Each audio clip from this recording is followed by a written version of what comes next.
Tuesday, April 6, 1954, brought NBC listeners episode 242 of Dragnet, The Big Saw.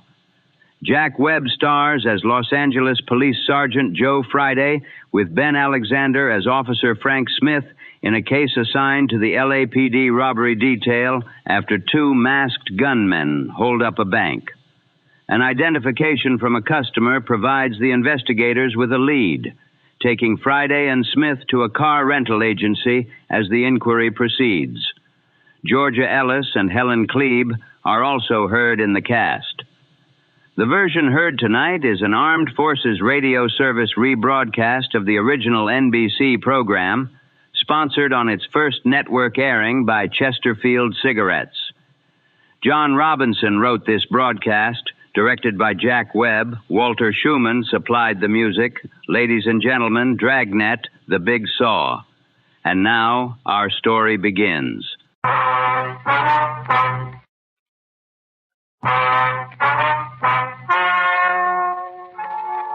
Ladies and gentlemen, the story you are about to hear is true.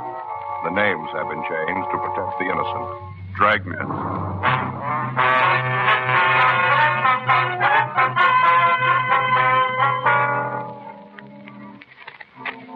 You're a detective sergeant. You're assigned to robbery detail. Two masked gunmen have held up a bank in your city. The victims can't give you a lead to their identity. Your job, find them.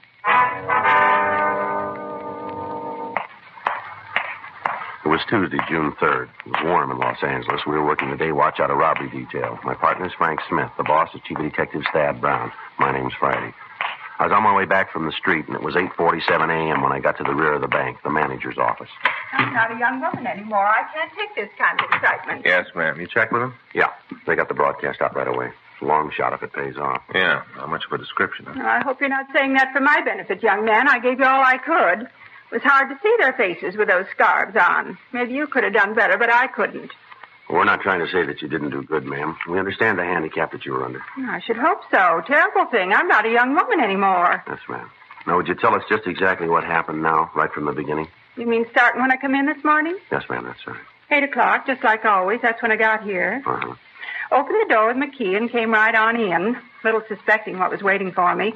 I tell you, I was pretty surprised when they popped out at me. You didn't see them at first, then, huh? Of course not. You think I would have come in if I'd have seen them? No, ma'am. Certainly not. Never would have come in. When did you first see the two men? I came in and locked the door behind me. Rules say you got to lock the door. I did, and then I went back to the clothes closet to hang up my coat and umbrella. I see. Go ahead. Kind of silly, I guess, carrying an umbrella on a day like this, but I always do. Never know. Yes, ma'am. People always kind of smirk at me for carrying one, but whenever it rains out of a clear sky, they don't smirk then. I'm always the center of a crowd, you just betcha. Yes, ma'am. Would you go ahead with what happened, please? Well, I hung up my umbrella and my coat, and then I came out the main part of the bank, right out where those two assassins were. And that's when you saw them, is that right? Oh, no, they were cagey. They waited until I was away from the alarm system. They were real sly. I see. Go ahead. I walked out the tables. You know where the deposit slips are out in the center? Yes, ma'am. Out there. Mm-hmm. I walked out straight and up. Really isn't my job, but I didn't have anything else to do, so I thought I'd maybe just check and see if any of the points needed new nibs. I like a neat place. You know, all the slips in the right place, blotters all clean and new. Neat. Yes, ma'am, I understand. When did you see the thieves? As I was straightening up the counter. That's when they stepped out in the open. Where were they, ma'am? Over in the escrow department, hiding behind the desks, I guess. That's the direction they came from. I see. Now, what'd they say to you? The big one. He looked at me with his steely eyes and told me to be quiet and nothing would happen. Said to be just quiet. I'm not young anymore, Sergeant. A thing like that can be a tremendous shock. Yes, ma'am. Were both of the men together at that time? I don't understand. Well, did they both come out from behind the counter? Oh, yes. The big one had a machine gun, and the other, the little scrawny one, had a pistol. And you're positive the big one had a machine gun? Listen, young man, I've seen enough movies and television to know a machine gun when I see it. Don't you think I don't? Now, about the pistol, was it a revolver or an automatic? What? Well, look here. Did it look like this gun of mine? No, it wasn't like that. It was more the kind you see in movies. More mean-looking than that. Real mean-looking, kind of flat-like. I see. It was an automatic then, huh? Well, I don't know what it was, but it was real mean. And furthermore, I wouldn't be surprised if there were real bullets in it. Not in the least. All right. Now, after they came out from behind the counter, what happened? They asked me what time the rest of the staff came in. Mm-hmm. I told them, any time. That seemed to make them happy. Why do you say that? Because one of them, the big one, turned to the little runt and said, "Just like clockwork." That's what he said. Just like clockwork. I'm going to tell you something. Sort of a clue. Yes, ma'am. What's that? These fellas been planning this a long time. They knew all about how the bank works, what time everybody comes in and all. They even knew about the keys. What keys? The ones to the bank door. They knew who had them. Uh-huh. First thing they wanted to know after they asked about the staff was where my key was. You have a key to the vault? No, not to the vault itself. Just to the doors in front of it. You know the barred doors in front of the vault door? Yes, ma'am. To those. Uh-huh. Did you give the men your key? I didn't have much to say about it. I told you, I think they might have had real bullets in those guns, and I wasn't about to make sure. Yes, ma'am. After all, I pay my taxes. Catching those fellas is your job, not mine. If you want to cash a check, I can take care of you. But I'm not about to go out and apprehend no thieves. Yes, ma'am. What happened then? You mean after I gave them the key? That's right, yes. They made me get off to one side of the front doors and wait for the rest of the staff. As they'd come in, the hold-up men would make them get into the closet in the rear of the bank, where I hung my umbrella. Yes, ma'am. But they let you stay outside, did they? Oh, yes, they had me right up in front, with those guns pointed at me every second. Every second. I guess they wanted me to act as kind of a decoy. Ma'am? Well, when the other people who work in the bank came up to the door, they could look inside and see me standing there. That way, I guess they thought there wasn't anything wrong. Came right in, like lambs to the slaughter. Next thing they knew, there was a gun in their ribs, and they was locked up in the closet. Mm-hmm. What time did the manager come in? Poor Mr. Blanton. He's not well, you know. He's not well at all. Yes, ma'am. We saw him out front. Is he all right? He had an awful attack. Bad heart. Well, they've taken him to Georgia Street Receiving Hospital. Did they find his pills? What's that? His pills. Mr. Blanton had a special kind of pills he takes when he has an attack. Some kind of explosive. Always has them with him. Did the men find him? Well, I guess they did, or else they had the necessary medication with him. He's going to be all right. Just needs some rest. I'm glad of that. Sweet man. Mm-hmm. Widower. What happened when he came in? Mr. Blanton? Yes, ma'am. Well, he was just about pulled right in off the streets. He just got his key in the door, and they practically just yanked him right in. Right away, wanted his key to the vault door. You have to have both of them in order to open it. Both of them have to be turned at the same time. I see. They asked him for his key. At first, he didn't want to give it to him. Told him to get out of his bank and to stop the foolishness. Just like that, he told him. I thought they were going to shoot him, but they didn't. I think if it hadn't been for the big one, they would have. The scrawny one wanted to kill Mr. Blanton right in cold blood. Uh-huh. But the big one stopped him. Said to just get on with the job and get out of there. That's what he said, to get out of there. That's when Mr. Blanton passed out, cold, right on the floor. Attack. Do you want to go ahead? Well, I guess they just about had a fight between themselves over that. Oh, how do you mean? The big one really read the runt off. Told him he was stupid for making poor Mr. Blanton pass out. Said that now they'd have to wait for the combination of the safe. But I stopped that. How's that? I gave him the combination. You told him how to open the safe, did you? Certainly. With poor Mr. Blanton laying there on the floor, all I could think about was them getting out of there. That's all that was important. That's when they opened the safe, didn't they? Yeah. Went right over to Mr. Blanton and got his key out of his pocket and unlocked the door. By then, the lock had switched off, and they just opened up the vault and went in. Cleaned it right out. Just scooped up the money and put it in a black bag and left. First off, of course, they locked me up in the closet with the others, and then they left. Now, who turned in the alarm? I guess it was Mr. Blanton. He was laying on the floor where he'd fell. I guess he came to enough to get to the alarm system and turn it on. Must have been him. Wasn't anybody else who could have done it. Mm-hmm. During the time the men were in the bank, did you hear them using any names? I don't think I understand what you mean. Well, do they call each other by name at any time? Not that I heard. Is it important? Well, it'd help. I didn't hear him use any, but if worse comes to worse, I can do something about it. Yes, ma'am. I've got a couple for him.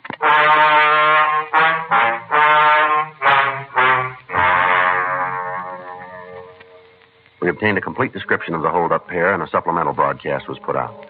The crime lab crew came out to the scene and went over the premises for physical evidence. From their investigation, we found that the bandits had made their entrance through a rear window. They'd sawed through the steel bars and broken the glass. From there, they'd come in and apparently had waited for the employees to arrive. We'd ascertained from the cashier that both men had worn gloves, so there was no chance of getting any fingerprints. In the dirt on the alley pavement, Lee Jones was able to find several good impressions of footprints. These were photographed and booked as evidence. Because of their placement, it was more than likely that they belonged to the thieves. Also in the alley, he found several broken hacksaw blades. These were booked, their numbers noted, and a request sent to the manufacturer for the name of the store that had sold them. The other employees of the bank were questioned, and they verified the story and the description that we'd gotten from the cashier. The stats office started a run on the M.O. used, and the victims were taken downtown and asked to go through the mug books. They were not able to give us an identification of the thieves. That afternoon at 3:47 p.m., Frank and I met back in the squad room. Hi. How'd the stats office do? Well, I got the list right here, 18 possibles. Yeah. Any of them look good? Couple. Skipper around? No. We went over to the inspector's office. Anything special?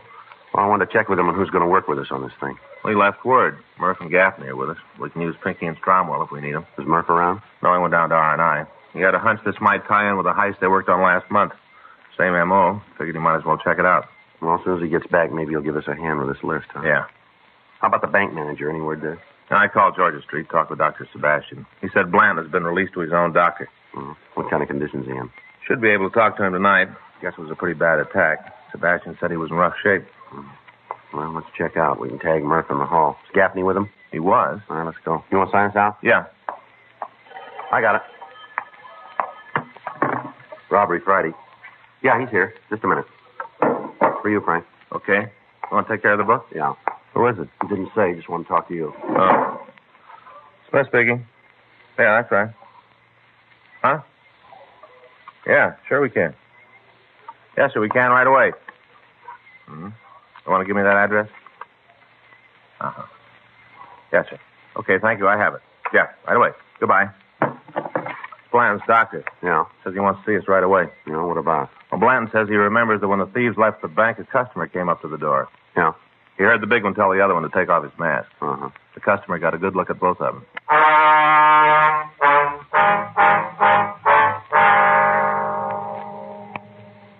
We left the office immediately and drove over to the bank manager's home. We talked with his doctor, and we obtained permission to ask a few questions. Blanton told us that as the two thieves had left the bank, a woman passerby had noticed the bank manager's key still in the front door lock. She'd stopped and knocked at the door to notify someone in the bank about the keys. As she did, the two holdup men had taken off their masks and passed directly in front of her. We asked Blanton if he knew the woman, but he said that he'd never seen her before. We asked if it was possible that she might be a customer of his bank. He said it was possible that he'd just never seen her before. He gave us her description, and we started to check with the bank employees in the hopes that one of them could identify her. None of them could. We got out a supplemental bulletin asking that the woman be picked up. In the meantime, Officers Murphy and Rafferty had checked out the list of possibles that the stats office had come up with. All of the names on the list either had alibis or could establish that they were not near the bank when it was robbed. We checked all FI cards filed in the area without result. Frank and I checked out of the office at 12:18 a.m. and went home to get some sleep. The next day, Wednesday, June 3rd, Frank was waiting for me when I got to work. Don't sit down. We got a call to make. Yeah? Marie Logan called. You remember the rental car agent out in the valley? Oh, yeah. She gave us a hand on the identity of that young fellow that knocked over the liquor store out at Tilden and Ethel, wasn't it? That's the one. Well, what's she got? Might be nothing, but we ought to check it out. Uh-huh. Says there's a woman who hangs around the local bars mooching drinks. Never got a dime. Yeah? She came in to see Marie yesterday afternoon. Wanted to rent a car to drive to New York. Where do we fit in? She wanted to pay in advance. Yeah. Offered Marie brand new $100 bills.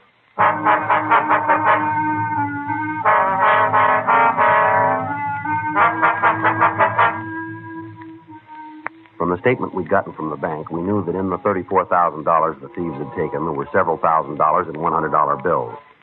Frank and I signed out of the office and drove out to the San Fernando Valley. At the corner of Valley Hart Boulevard and Dickens, we found Marie Logan's rental agency. There was a line of late model cars in front of the lot, and at the rear, we found a small wooden building. Frank knocked at the door, and we waited. Yeah. Oh, hi, it's you. Hello, Miss Logan. Miss Logan? Hi, Sergeant, Mr. Smith. Come on in. Thank you. Thanks very much. Sure hope I haven't brought you guys out here on a wild goose chase. Hope it works out. All right, you want to fill us in? This woman named Betty Gallick hangs around the bars in the neighborhood, spends her time cadging drinks. Real bum. Well, why do you figure we might be interested? A couple of times she's come in to rent a car just to use around town. First few times I was stuck. How do you mean? Checks. She'd pay the deposit with a check. Then when she brought the car back, she'd pay the bill by check. I see. Check had bounced. Then when I'd call her, she'd come in and pick it up and give me the cash to cover it. That's the only reason I didn't turn it over to you. She always paid up. Okay. Now, this time she had the cash, though. Yeah. Came in, wanted a new Lincoln to drive to New York.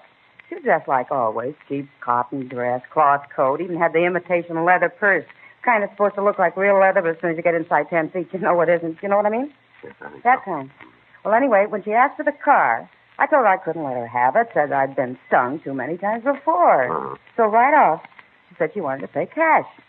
That's when she opens his crummy purse, and the dough almost fell out. Must have had a couple of $1,000s in there, maybe more. Well, you said something on the phone about $100 bills. Yeah. She pulled out a couple of them to show me she could pay cash.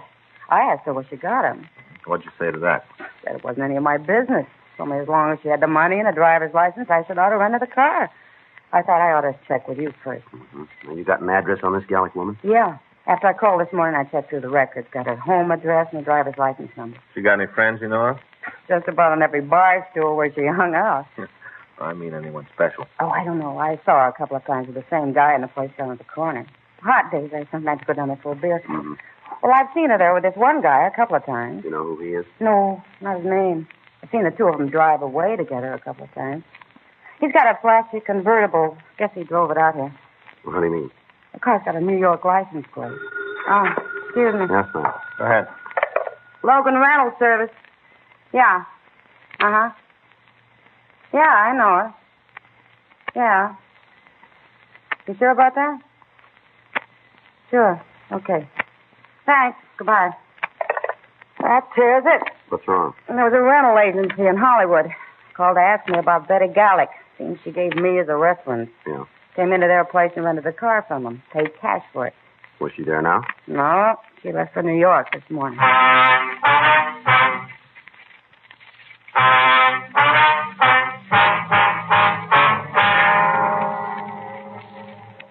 We contacted the rental agency that had leased the car to Betty Gallic. From them, we got a description of the car and the license number. We put out a local and an all-points bulletin on the vehicle. We got in touch with the New York authorities and asked them to be on the lookout for the car. We got the Gallic woman's address from the rental agency, and we checked out her house. We found nothing to give us any indication as to where she might have gone, but we did find a silk scarf similar to the one described by the victims as having been worn by the holdup men. We checked with the neighbors, but none of them could tell us where Betty Gallic had gone. 2 days went by while we followed down every lead that turned up. The information from the crime lab was checked out, but it led us nowhere. The serial numbers on the hacksaw blades had come back, but when we talked to the store owner, he was unable to tell us who had bought them. Saturday at 12 noon, a meeting was held in the offices of Thad Brown. Members of the Federal Bureau of Investigation were there. They had agents working on the case, but they hadn't been able to come up with any more information than we'd gotten. 2:14 p.m. Frank and I got back to the office. The chief is your man. Well, do you blame him? We haven't got very much. Well, seems like every time we do get a lead worth anything, it goes to nothing. Yeah, well, it's got to end someplace. I got it. Robbery Friday. Yeah. Mm-hmm. We did? No, when? Yeah, right. No, I'll be right down to pick it up. Yeah, thanks. Bye. How's communications? They just got a wire from Chicago. Yeah. They picked up the Gallic woman.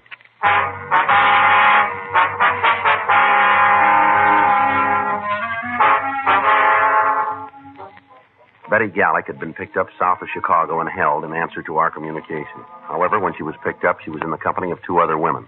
They were identified as her sisters. We made arrangements to talk to her by long-distance telephone. As soon as we started to ask her questions regarding the bank robbery, she admitted being the driver of the getaway car. She told us that the theft had been planned by a man she knew only as Dean. She was unable to tell us any more about him. She went on to say that she'd met him in a bar in the valley along with the other 2 men.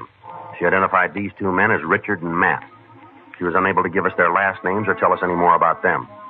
She did say, however, that Matt was from New York and that as far as she knew, he was there at the time. She went on to say that he was not with the trio when the bank was held up. We questioned her further, but she was unable to give us any additional information on the 3 men. She did, however, tell us that they had stayed at a motel located on Sepulveda Boulevard. She gave us the name and the approximate location. She was detained pending extradition in Chicago.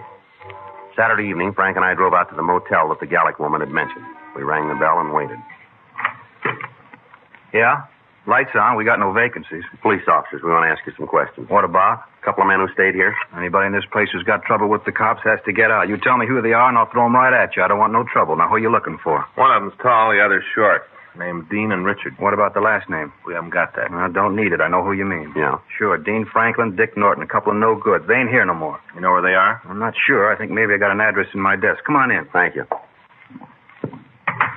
I'm Jim Allison. Well, it's Frank Smith. My name's Friday. What have the boys done? Just routine. We want to talk to them. You won't tell me, huh? Well, it'll be better if we talk to them about it. Well, have it your own way.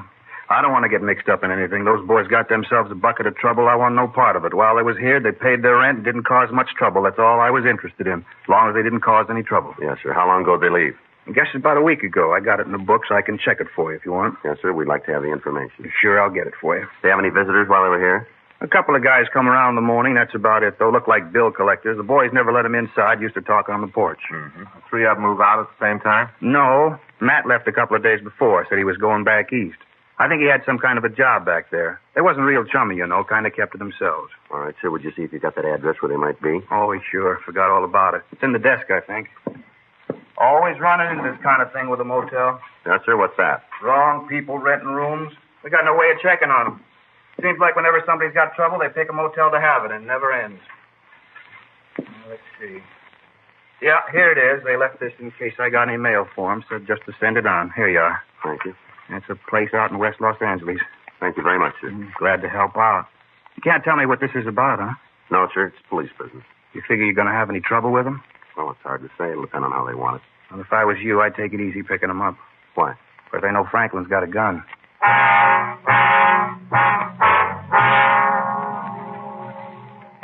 We obtained the license number and a description of the car that the suspects had driven. It was a late model convertible with New York license plate. Before we left the motel, we called R&I and checked the names Dean Franklin and Richard Norton. We found that both of them had long felony records. We talked to Captain Donahoe and had two more teams of men sent out from the office to meet us at the address that we'd gotten from the motel manager. From what we knew of the two men, taking them into custody would be difficult. Frank and I left the motel and drove out to the address in West Los Angeles. It was a one-story wooden building set well back on a weed-filled lot. A late model car was in the driveway. 10 minutes after we got there, Officers Murphy, Rafferty, Meade, and Leitner met us. Murphy had brought two sawed-off shotguns loaded with double-aught buck and several tear gas grenades. The only chance we had of taking them in without bloodshed was to use the one element on our side, surprise. Murphy and Rafferty went around to the street at the back of the house, and Leitner took the other. When all of us were in position, Frank and I prepared to move up to the front door. You all set? Just a minute. All right, let's go.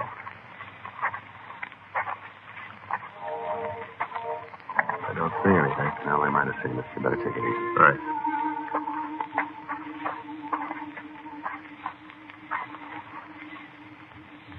All right, let's make it for the porch. Yeah. Come on.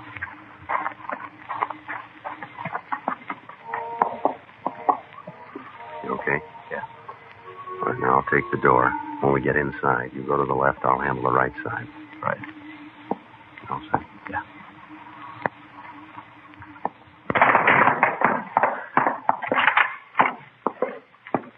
How about it? Nothing. Place is empty.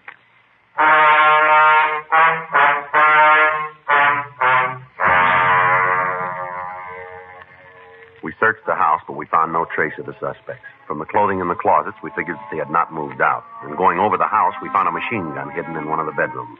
The cartridge clip was loaded, and the gun was ready for use. We pulled the clip, called the office, and told them where we were, and then we settled down to wait for the suspects to return. Murphy and Rafferty covered the rear approaches to the house. Meade and Leitner were in cars parked down the street, and Frank and I waited in the front room. At 10:46 p.m., the phone in the house rang 3 times, and then it stopped. We waited for Franklin and Norton to come back.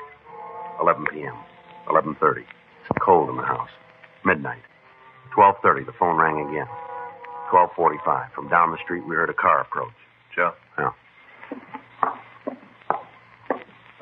You see anything? Just a minute. Pull that curtain back. Yeah.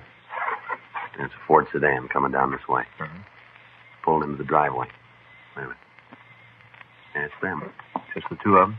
Near as I can tell you. They're getting out of the car. Yeah. How about Leitner and me? Yeah, I see them. They're starting to get out of the car down there. Better cover the door. They're coming in. Right. Police officer, stand still. Run, Dick, run! Get the other one, Frank. Hold of that. Hey, Lightner, he's coming at you. No, hold it up. We got him, Frank. All right, Franklin, turn around. How'd you get to us? Who told you? Put your hands behind you. Who told you we were here? Somebody had to tell you. You'd never have got us without somebody tipping you. It was that lush Betty, wasn't it? It was her that told you. All right, outside. Come on, move. Had to be her. She was the only one that knew. Had to be her. You'd never have made it without her. You're wrong. Huh? We'd have made it. Come on.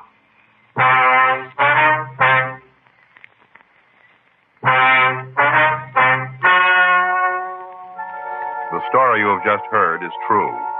The names were changed to protect the innocent. On November 14th, trial was held in Department 92, Superior Court of the State of California, in and for the County of Los Angeles.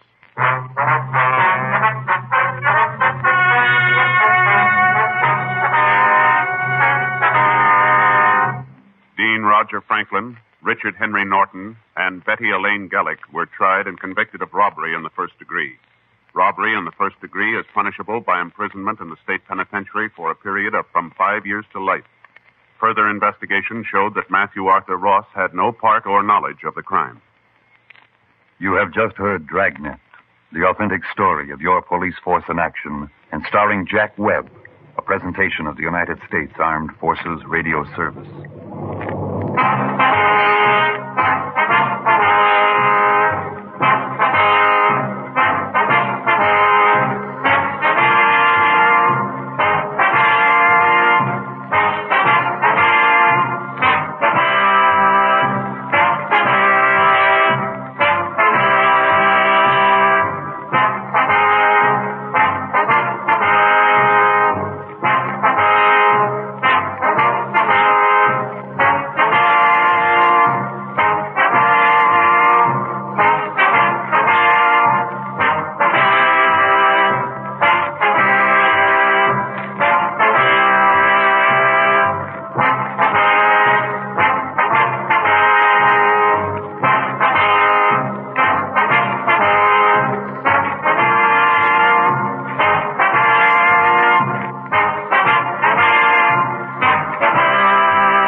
We close with Dragnet, episode 242, The Big Saw. Follow the 50 greatest old-time radio shows for more classic broadcasts.